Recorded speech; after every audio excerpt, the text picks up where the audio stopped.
So, jetzt sind wir mal auf der anderen Seite vom Neckar und guckt euch mal hier den Käsberg an. Man sieht es ja jetzt auf den Abstand nicht, aber da wuselt's vor Leute. Wir sind ganz froh, dass wir auf die andere Seite hinübergefunden haben und sind jetzt im Weingut Faschan. Ein schöner Sauvignon begleitet meine Brezel heute. Den kannst du bringen.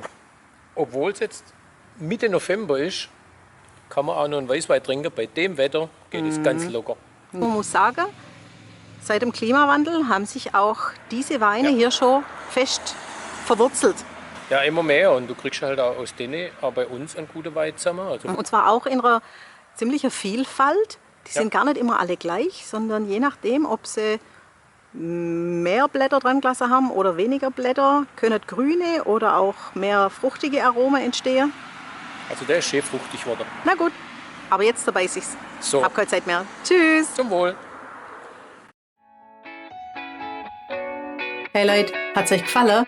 Dann guckt doch öfter mal in meinen Kanal rein. Oder auf meine Homepage, da hat's ein ganz nettes Programm. Bei uns ist nämlich etwas Butter.